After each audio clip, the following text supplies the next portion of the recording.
Você está no canal Eu Estudo a Lição com o pastor Samuel Camilo. Hoje é segunda, dia 19 de dezembro de 2022.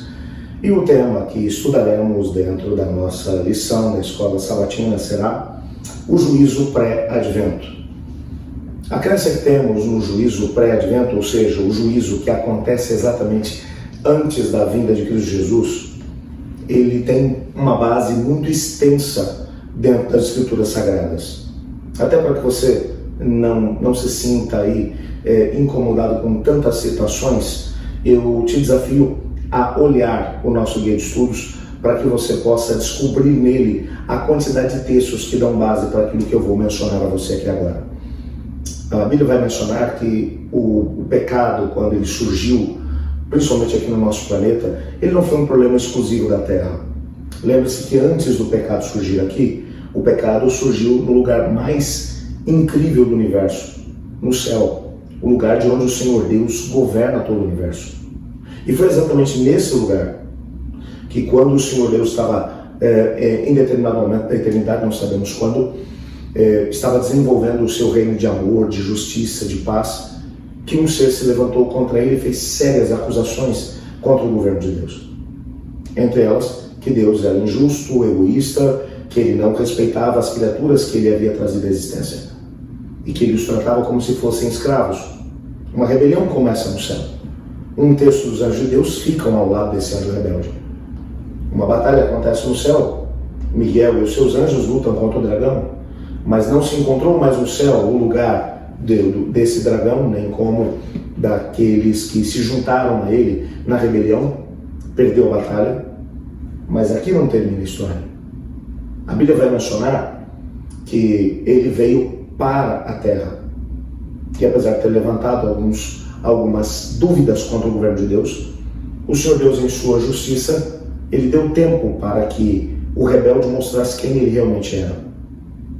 Ele teria liberdade para oferecer a sua plataforma de governo para os seres criados por Deus. E então, se algum dos mundos criados por Deus aceitasse essa mesma plataforma de governo, ele teria um tempo para governar sobre essas criaturas, e quando esse tempo terminasse, então, os dois governos seriam colocados lado a lado. O governo de Deus, que é um governo baseado no amor, mas ao mesmo tempo na justiça, e o governo do inimigo, que é um governo baseado numa liberdade sem qualquer tipo de responsabilidade. Você conhece a história, ele veio para cá, ele tentou os nossos primeiros pais, Adão e Eva, que cederam à tentação e acabaram se unindo a ele. É claro que o Senhor Deus ofereceu à humanidade a possibilidade de se salvar. Eles não eram obrigados a viver na rebelião.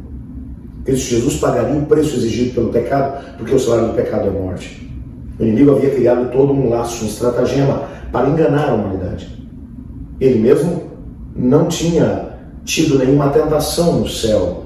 Ele permitiu que o pecado surgisse dentro do seu coração. Não foi assim, entretanto, com Adão e Eva. Quando você pensa nesse processo todo, e quando olha para o livro História da Redenção, e Ellen White menciona que o céu todo observava o momento da tentação e queda do homem. E ao mesmo tempo observava que ações o Senhor Deus tomaria para poder resolver esse problema. O fato é que, desde então, o céu todo tem observado as ações que têm se desenrolado aqui na Terra. E com muita curiosidade, ao mesmo tempo com muito interesse, eles esperam pelo desfecho final. Agora, o Senhor Deus conhece todas as coisas e conhece o coração. Mas apenas Deus é onipotente, onipresente e onisciente. Ou seja, apenas Deus conhece as decisões do ser humano, todas elas. E as razões do ser humano estão perfeitamente plausíveis diante dele. Uma dúvida que poderia pairar na mente dos anjos de Deus, por exemplo, que ficaram leais a ele, é: por que Deus vai salvar uma pessoa e não vai salvar outra? Por que determinadas pessoas irão para o céu e outras não? O juízo pré-advento não é um juízo que acontece para que Deus possa saber quem será salvo e quem será perdido. Deus já sabe. É para mostrar que existe justiça na forma como Deus lida com o pecado. Que todas as oportunidades possíveis e imagináveis o Senhor Deus deu a todos. E que aqueles que se perderem só o farão, porque decidiram se perder. Então essa primeira fase do julgamento é para se estabelecer quem será salvo e quem não será. Então, nesse processo, quando a última pessoa tiver o seu caso decidido no céu, então Jesus Cristo se levanta no santuário celestial e ele vai dizer: está consumado. Quando começou esse julgamento? A Bíblia deixa claro que a última profecia de tempo a se cumprir foi, na verdade, a maior profecia de tempo registrada na Bíblia, a profecia das 2.300 tardes e manhãs de Daniel. Quando esse processo, quando esse tempo profético terminasse, nós saberíamos que o momento do julgamento começaria no céu. E com base em todas as datas que foram estabelecidas dentro do próprio livro de Daniel, nós sabemos que o dia 22 de outubro do ano de 1844 representou o momento em que Cristo entrou no santuário celestial e começou um processo de julgamento a partir daqueles que já haviam morrido, a partir de Adão, portanto, até chegar à última pessoa que será julgada e que estará viva sobre a terra. Quando esse processo terminar, então Jesus voltará para buscar aqueles que, diante de todos os anjos do céu, ficou claro, esses se posicionaram ao lado de Deus. Esses aceitaram a salvação pela graça mediante a fé. Uma pergunta que deve, nesse momento, fazer parte da nossa vida e que deve martelar dentro da nossa cabeça. Se hoje fosse o último dia que tivéssemos a viver aqui na Terra, se hoje o nosso caso estivesse sendo tratado no santuário celestial, que escolhas nós tomamos? E como essas escolhas irão determinar se estaremos para sempre salvos ou para sempre perdidos? Se hoje você está estudando comigo esse tema, é sinal de que ainda existe a oportunidade para que você possa se posicionar.